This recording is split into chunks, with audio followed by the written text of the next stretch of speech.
Vamos usar o seu bônus para o cruzeiro da família. Foi assim que meu pai anunciou meu bônus de fim de ano de $45.000. Eu disse: como vocês souberam disso? Minha mãe riu. A gente leu sua correspondência. Eu sorri, liguei para o RH. Por favor, enviem todos os documentos para o meu novo endereço. Quando eles não conseguiram reservar o cruzeiro e perceberam que eu tinha me mudado. Meu pai tilintou o copo como se estivesse fazendo um brinde. Não estávamos em um casamento. Estávamos na mesa de jantar dos meus pais, numa quinta-feira qualquer, comendo frango que tinha ficado tempo demais no forno, a TV no mudo porque minha mãe não conseguia pensar com barulho. Minha irmã Jenna estava sentada à minha frente com o marido, Kyle. Eles sorriam como quem já conhece a piada. Meu pai olhou para mim e disse: boas notícias. Vamos usar o seu bônus para o cruzeiro da família. Ele falou do mesmo jeito que se dizem vamos usar o cupom do Costco, como se fosse uma decisão doméstica, como se meu dinheiro morasse na despensa, ao lado do sal pisquei uma vez, depois outra, mais devagar. Meu o quê? Eu disse. Minha mãe riu, leve e animada. Seu bônus de fim de ano. O do seu trabalho. Eu sou treinador de boxe, eu disse. Porque meu cérebro precisava se agarrar a algo factual. Eu não recebo bônus corporativo. Jenna bufou. Não o da academia. A sua outra coisa. Minha outra coisa era um contrato que eu tinha assinado com um programa esportivo regional. Incentivos por desempenho, bônus de retenção. Nada glamouroso, mas pagava como se fosse. Tá, eu disse, mantendo a voz neutra. Como vocês ficaram sabendo disso? O sorriso do meu pai não se mexeu. Porque vai chegar pelo correio. Minha mãe deu de ombros, como se estivesse confessando que comprou a marca errada de macarrão. A gente leu sua correspondência, querido. E foi isso. Nenhum pingo de vergonha. Nenhum foi sem querer. Nenhum achamos que era nosso. Só uma confissão casual, como se tivessem regado minhas plantas. Indo direto ao ponto, disse minha mãe. A gente já falou com uma agente de viagens. É um cruzeiro em família. Caribe, 8 noites. Cabines com varanda. Meu pai assentiu. Os depósitos vencem amanhã. 8.000? Jenna acrescentou, mas relaxa, você não vai pagar tudo sozinho. A gente cobre as excursões e a mamãe faz o seguro viagem. Eu encarei meu prato. Minhas mãos estavam estendidas sobre as coxas, debaixo da mesa. Eu sentia o pulso nas pontas dos dedos. O que me incomodava não era o cruzeiro. Era a certeza. Como se minha vida fosse uma máquina de venda automática e eles já tivessem colocado as moedas. Eu levantei o olhar e sorri. Não um sorriso grande, só o suficiente para deixar o momento estranho. Legal, eu disse. Então vocês não vão precisar que eu faça nada, já que já planejaram tudo. As sobrancelhas do meu pai se ergueram. Simon, eu levantei um dedo. Só um segundo. Me levantei, fui até o corredor e liguei para o número do RH que eu tinha salvo havia meses e nunca tinha usado. Quando a atendente do RH atendeu, eu falei com a mesma calma de quem está remarcando uma consulta no dentista. Oi, aqui é o Simon Carter. Preciso que todos os documentos de folha de pagamento e benefícios sejam enviados para o meu novo endereço. Com efeito imediato. E também preciso atualizar o depósito em conta. Atrás de mim, ouvi a cadeira da Jenna arrastar. A voz da minha mãe veio flutuando pelo corredor, ainda rindo, como se eu estivesse fazendo algo bobo. Meu Deus, ele está sendo dramático. Eu passei o meu novo endereço para a atendente do RH, porque eu já tinha um. E foi ali que decidi parar de ser a rede de segurança deles. Meu nome é Simon. Tenho 38 anos. Sou treinador de boxe. Não a versão glamourosa de filme, mas a versão real. Abro a academia às 5h30 da manhã, 3 dias por semana. Enfaixo mãos. Observo o jogo de pernas. Grita queixo baixo tantas vezes que isso vira um traço da minha personalidade. Também dou aulas particulares para pessoas que querem se sentir fortes de novo depois que a vida deu um soco nelas. Eu não sou rico. Mas também não sou irresponsável. No meu mundo, eu sou o cara das planilhas. Não jogo. Não me mimo de formas que não posso pagar. Acompanho meus gastos. Pago meus impostos. Tenho um fundo de emergência que faz meus amigos me chamarem de chato. A única razão pela qual alguém na minha família acha que eu sou rico é porque eu sou o que não entra em pânico. Quando a geladeira quebra, eu substituo. Quando um pneu estoura, eu resolvo. Quando alguém só precisa de ajuda por 2 meses, sou eu quem diz, tá, me mostra os números. Isso começou cedo. Meus pais não eram monstros. Não gritavam, não quebravam coisas, não me expulsaram de casa. Eles só ficaram confortáveis em me deixar ser o responsável. Meu pai, Frank, tem 64 anos. Trabalhou por anos como supervisor de armazém. É o tipo de cara que sabe o preço de tudo em 1998 e fica ofendido porque o mundo mudou. Minha mãe, Linda, tem 61. Ela é calorosa em público e estratégica em particular. Consegue transformar uma frase em um favor sem elevar a voz. Minha irmã Jenna tem 34. Sempre foi a que precisava de mais atenção, mais flexibilidade, mais perdão. Na versão deles da história, a Jenna é o espírito livre e eu sou o estável. Na minha, a Jenna aprendeu cedo que dizer estou sobrecarregada é um feitiço mágico que faz os outros pagarem a conta. Saí de casa aos 19 anos. Morei em apartamentos horríveis. Comi macarrão como se fosse um grupo alimentar. Treinei, dei aulas e aceitei qualquer trabalho que aparecesse, recepção de academia, programa juvenil, segurança em eventos. Quando eu tinha 26 anos, fui contratado por uma organização esportiva regional para ajudar a montar um programa de boxe para adolescentes. Eu não era executivo, mas tinha um contrato. Ele vinha com incentivos se atingíssemos metas de participação e de permanência. Foi desse contrato que veio o bônus de $45.000. Não foi um bônus surpresa. Estava escrito no acordo. A única razão pela qual meus pais souberam disso é que, por muito tempo, eu mantive meu endereço de correspondência como o deles. Eu dizia a mim mesmo que era por praticidade. A casa deles era estável. Meu apartamento mudava. Correspondência se perdia. Era mais fácil mandar documentos oficiais para lá. E, por anos, minha mãe enquadrou isso como se estivesse me fazendo um favor. Eu guardo direitinho, ela dizia. Deixo em cima do balcão. Eu nunca imaginei que ela fosse abrir, porque quem faz isso? Eu deveria ter sabido melhor. Havia sinais, pequenos. Do tipo que você ignora porque nomeá-los em voz alta mudaria a forma como você vê sua família. Como minha mãe mencionar casualmente detalhes que não deveria saber. E esse novo plano de saúde? Ela perguntou uma vez. Eu parei. Eu não te disse que tinha mudado de plano. Ela sorriu. Ah, você comentou. Eu não comentei. Ou meu pai perguntando, então você está ganhando mais agora, né, depois que eu negociei um valor maior por hora nos treinos particulares. Como você sabe disso? Eu perguntei. Ele deu de ombros. Você está indo bem. Dá para perceber. Eles não percebiam. Eles chutavam, mas também conferiam. E eu continuei racionalizando, porque é difícil admitir que a sua própria mãe enxerga a sua vida como uma pasta de arquivos. A primeira vez que percebi o padrão com clareza foi por causa de algo idiota. Um celular novo. A Jenna me ligou numa terça-feira à tarde, chorando como se tivesse ficado sem ar. Meu celular está morrendo, ela disse. A tela está quebrada. Não segura a carga, e o Kyle precisa do dele pro trabalho.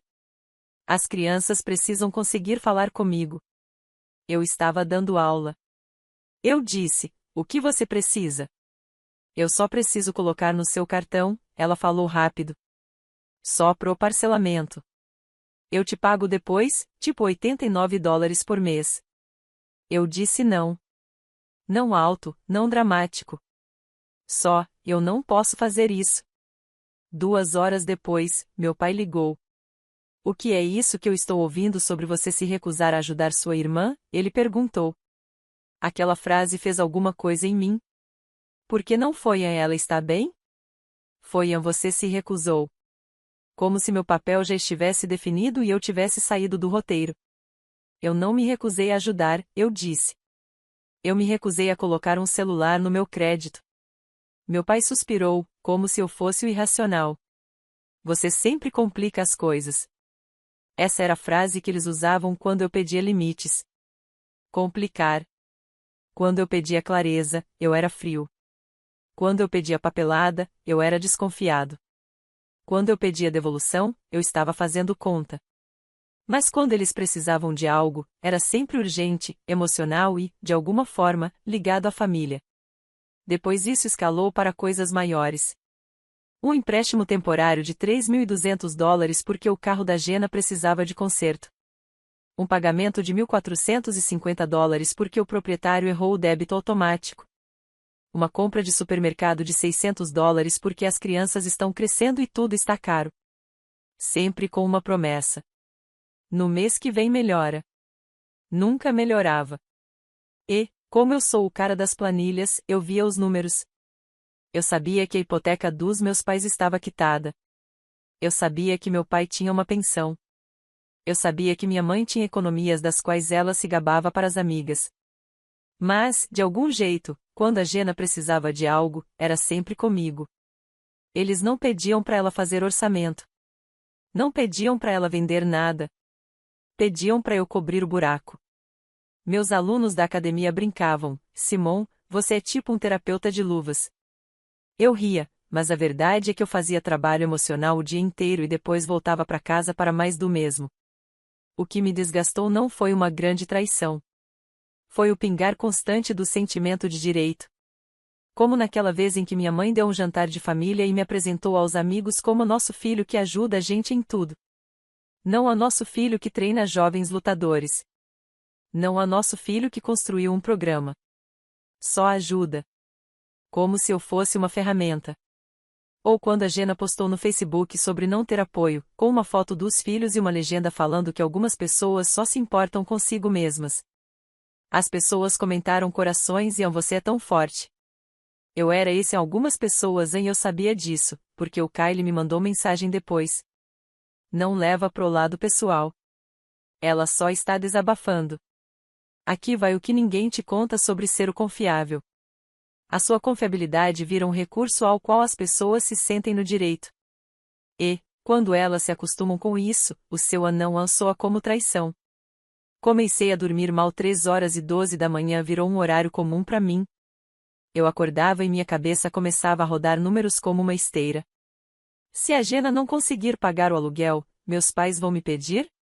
Se a caminhonete do meu pai quebrar, vai ser só dessa vez? Se eu disser não, vou ser o vilão de novo.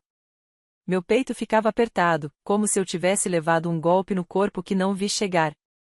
Passei a beber menos café, não porque eu estivesse mais saudável, mas porque cafeína mais ansiedade é basicamente um smoothie de pânico. Aí a história da correspondência piorou. Uma oferta de cartão de crédito chegou no meu nome. Minha mãe disse casualmente, joguei fora. Eu encarei ela. Você abriu? Não abri, ela disse rápido. Eu só, parecia lixo. Mas ela sabia que era uma oferta de cartão de crédito. E sabia por que tinha aberto. Depois meu pai mencionou o bônus do meu contrato. Não diretamente, só um comentário. Ano bom pra você, ele disse um dia, como quem comenta o tempo. Esse programa seu deve estar rendendo. Eu congelei. Como assim? Ele fez um gesto com a mão. Você sabe, o incentivo, o final da sua coisa. Ele falou errado, como alguém que leu, não como alguém que ouviu de mim. Naquela noite, cheguei em casa e abri o Informed Delivery do USPS. Se você nunca usou, é basicamente o correio te mandando fotos da sua correspondência antes de ela chegar. Era para ser conveniência. Virou prova. Eu rolei para trás. Havia coisas faltando, cartas que eu nunca vi. Uma do meu banco, uma do provedor de benefícios, uma da organização esportiva. Elas não se perderam. Foram interceptadas. Sentei no sofá e fiquei olhando para o celular por um minuto inteiro. O que me incomodava não era a curiosidade deles. Era o fato de se sentirem no direito de saber e, pior, no direito de usar o que sabiam. Quando aquele jantar de quinta-feira aconteceu, o anúncio do cruzeiro nem foi mais chocante.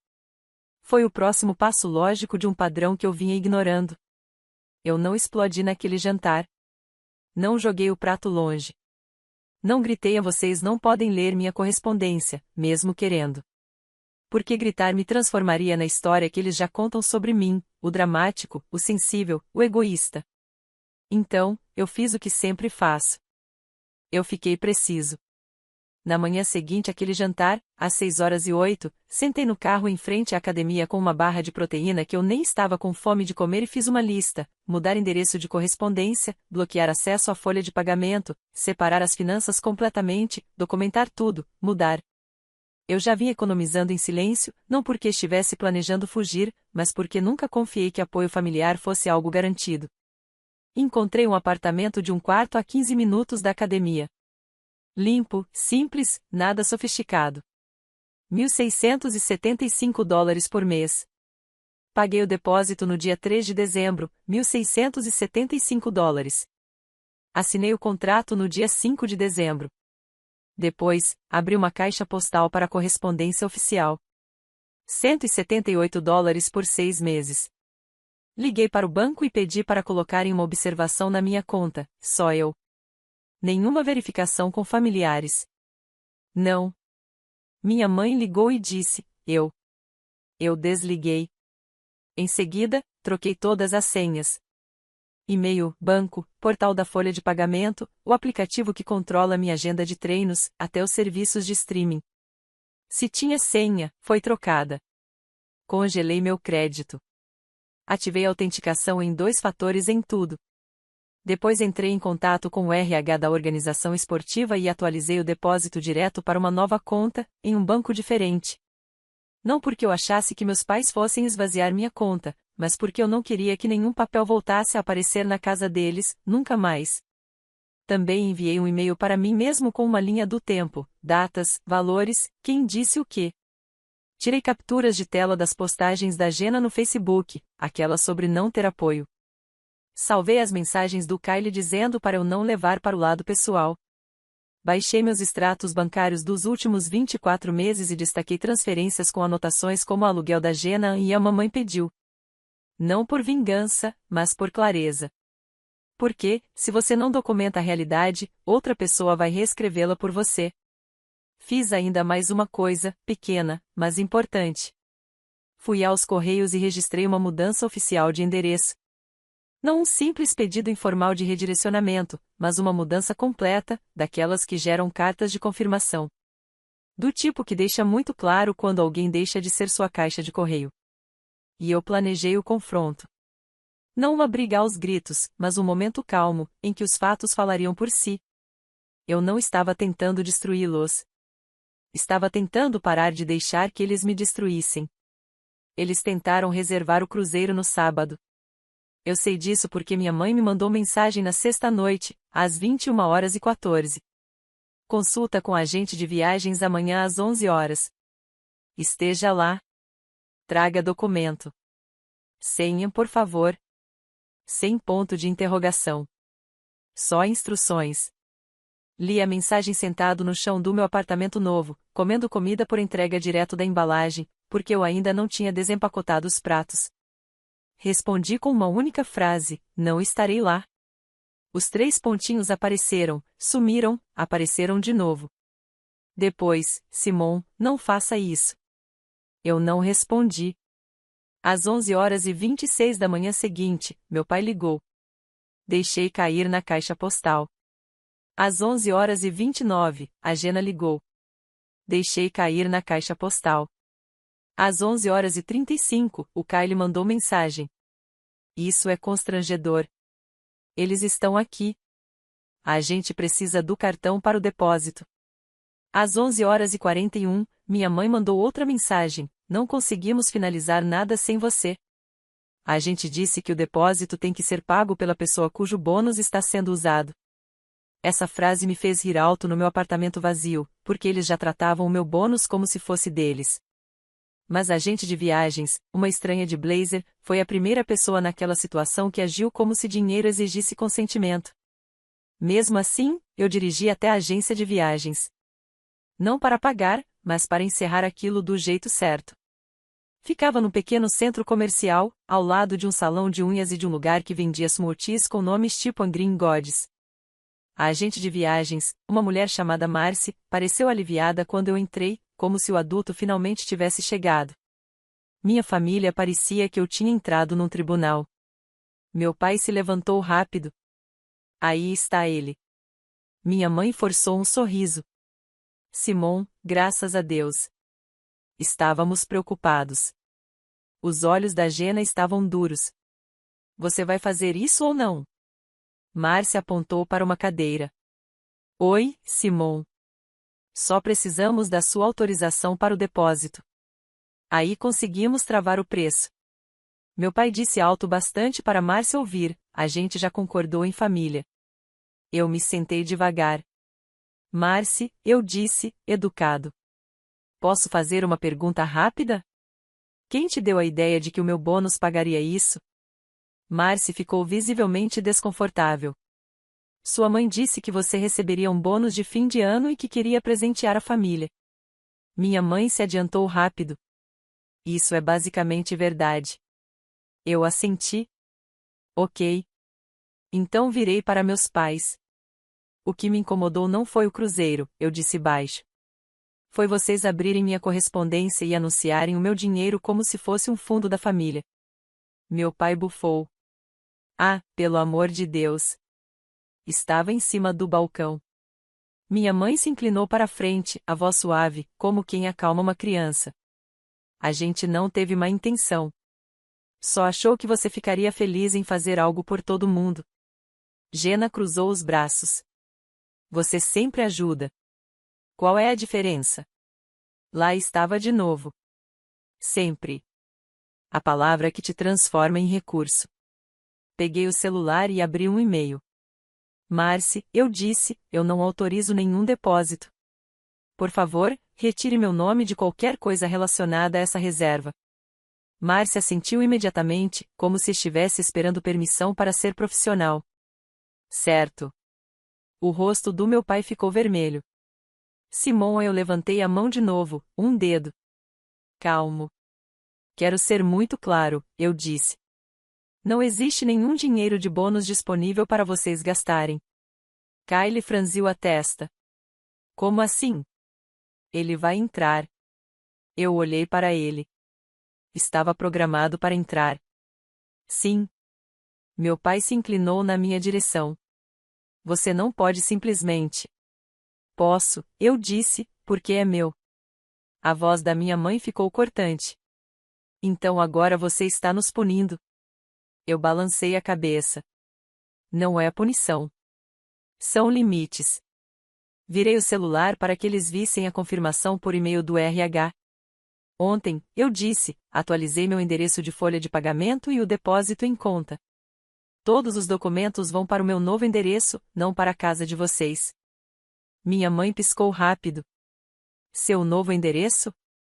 A boca do meu pai abriu e fechou, como se ele estivesse travando. A voz da Jenna subiu. Você se mudou? Eu não levantei a minha. Sim, eu disse. Eu me mudei. O rosto da minha mãe fez aquela coisa em que o calor some. Você não nos contou, ela disse, como se esse fosse o crime. Eu não me sentia seguro em contar, eu disse. Porque vocês leem a minha correspondência. Meu pai bateu a palma da mão na mesa, não forte o suficiente para ser violento, só bastante para encenar autoridade. Nós somos seus pais. E eu sou um adulto, eu disse. E os correios concordam. Jenna bufou. Você está exagerando isso. Eu me recostei na cadeira e soltei o ar na versão de vocês da história. Eu disse, eu sou egoísta e dramático por não pagar um cruzeiro. Olhei para cada um deles. Na minha, vocês abriram a minha correspondência, planejaram uma viagem com um dinheiro que não era de vocês e contaram para todo mundo como se já estivesse decidido. Silêncio. Marcy pigarreou de leve. Posso cancelar a reserva das cabines. Não haverá nenhuma contratação hoje. Meu pai se virou para ela como se ela também estivesse traindo ele. Nós já Márcio interrompeu, profissional e educada. Senhor, sem a autorização de quem vai pagar, eu não posso processar o depósito. E foi isso. Eles não conseguiram reservar o cruzeiro. Não porque eu gritei. Não porque eu fiz um escândalo. Mas porque a realidade tem regras. A voz da minha mãe ficou suave de novo, mas desta vez mais fria. E agora, o que acontece? Eu me levantei. E agora é simples, eu disse. Vocês não abrem mais a minha correspondência. Não planejam mais o meu dinheiro. E não falam das minhas finanças como se tivessem acesso a elas. Os olhos do meu pai faiscaram. Você acha que é melhor do que a gente? Eu balancei a cabeça. Não. Eu acho que sou separado de vocês. Gena riu amargo. Uau. Tá. Então a gente que se vire. Eu assenti uma vez. Sim. Então olhei para minha mãe. Você riu quando disse que lia a minha correspondência, eu disse. Essa risada é o motivo de você não ter recebido um aviso. Saí para o estacionamento. Meu telefone vibrou. Uma mensagem da minha mãe: qual é o seu novo endereço? Precisamos saber para emergências. Fiquei olhando para a tela por um segundo. Depois digitei: se for uma emergência de verdade, liguem para o 190. Caso contrário, vocês não precisam saber. Não é vingança, são limites. A primeira onda foi de raiva. Meu pai me deixou 3 mensagens de voz no mesmo dia. A primeira era gritaria. A segunda, culpa. A terceira, uma encenação de coração partido. Minha mãe mandou parágrafos sobre como famílias compartilham tudo, como eu mudei, como eles sempre tiveram orgulho de mim. Gena postou no Facebook de novo. Desta vez, vago o suficiente para parecer plausível, mas óbvio bastante para machucar. Algumas pessoas sempre vão escolher dinheiro em vez de família. Proteja a sua paz. A mãe do Kyle comentou um coração. Eu não respondi. A segunda onda foi o Antrolinha preocupado. Minha tia ligou e disse: sua mãe falou que você não está bem. Está tudo bem com você? Eu estava sentado no meu sofá novo, comendo cereal no jantar porque ainda não tinha ido ao mercado. Estou bem, eu disse. Ela baixou a voz. Ela disse que você está surtando. Eu quase ri.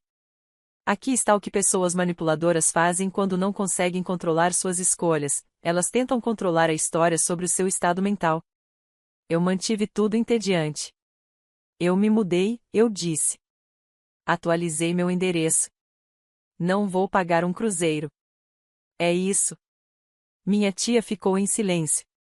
Eles leram sua correspondência? Sim, eu disse. Outra pausa, e então, mais baixo. Isso não é aceitável. A terceira onda foi a barganha. Minha mãe ofereceu pedir desculpa, se é isso que você precisa. Meu pai ofereceu esquecer o cruzeiro se eu simplesmente voltasse aos almoços de domingo. Gena ofereceu me pagar de volta algum dia, se eu ao menos cobrisse o depósito agora, para a família não passar vergonha. Essa frase me disse tudo. Eles não estavam chateados com limites. Estavam chateados com a aparência. Não queriam responsabilidade. Queriam que eu voltasse ao meu lugar. Mas eu já tinha fechado todas as brechas. Meus documentos de folha de pagamento iam para minha caixa postal. Meu bônus caiu na minha nova conta. Meu crédito estava congelado. Meu endereço não ficava mais circulando em envelopes na cozinha deles. Eles ainda tentaram falar com a agente de viagens de novo. 2 dias depois, a Marcy me enviou um e-mail. Sua família perguntou se poderia prosseguir sem você e pagar depois, quando seu bônus entrar. Informei que não podem e que você não está associado a esta reserva. Eu respondi com uma única frase: obrigada. Por favor, não compartilhe nenhum dos meus dados pessoais com eles. Ela respondeu: entendido. Essa foi a diferença entre uma profissional e a minha própria família. Uma estranha respeitou meus limites na primeira vez em que os estabeleci. Minha família tratou limites como ofensa. Já se passaram 9 meses. O silêncio é a melhor parte. Meu apartamento novo é pequeno, mas é meu. Tenho uma planta barata que mantenho viva por pura teimosia. Coloco as chaves sempre na mesma tigela todas as noites. Ninguém tem uma cópia de emergência. Minha academia está indo melhor do que antes, em grande parte porque eu não chego mais esgotado pelo caos emocional. Usei parte do meu bônus para reformar o espaço de treino. Sacos novos, piso melhor, um pequeno escritório onde eu finalmente consigo sentar e fazer a papelada sem ouvir meus próprios pensamentos ecoando. Também fiz algo que não esperava. Comecei terapia. Não porque eu estivesse quebrado, mas porque eu queria entender por que levei tanto tempo para admitir que amor sem respeito não é amor. Meus pais e minha irmã ainda contam a versão deles. Na versão deles, eu abandonei a família por causa de uma viagem. Na minha, eu separei minha vida de pessoas que tratavam a minha privacidade como sugestão. A gente se fala às vezes, superficialmente. Feriados são curtos. As ligações são educadas e cronometradas. Eu não compartilho números. Não compartilho datas. Não compartilho alavancas. O que eu aprendi é dolorosamente simples. Se alguém e quando você diz que passou de um limite, essa pessoa vai passar de novo. Então você corta o acesso. Não é vingança, são limites. E sim, às vezes eu ainda acordo às 3h12 da manhã. Mas agora, quando isso acontece, é porque estou pensando no treino do dia seguinte, não porque estou me preparando para a próxima exigência. Se você já foi o confiável da família, fico curioso para saber o que você teria feito. Eu fico do lado do narrador porque os próprios pais dele admitiram. Nós lemos a sua correspondência, e logo em seguida anunciaram que iam usar o bônus de fim de ano dele, de $45.000, para um cruzeiro no Caribe de 8 noites, com um depósito de $8.000 vencendo no dia seguinte. E ele, com toda a calma, ligou para o RH para redirecionar a folha de pagamento e o depósito em conta para o novo endereço. O que essa história ensina é simples: violações de privacidade somadas a planejamento familiar em cima da sua renda só acabam quando o acesso acaba. Lição prática número 1. Faça uma mudança oficial de endereço ou abra uma caixa postal e tire toda a correspondência do empregador e do banco das mãos de qualquer outra pessoa. Lição prática número 2. Blinde suas contas. Senhas novas, autenticação em 2 fatores, congelamento de crédito e uma mensagem escrita, clara e direta, como a não autorizo nenhum depósito.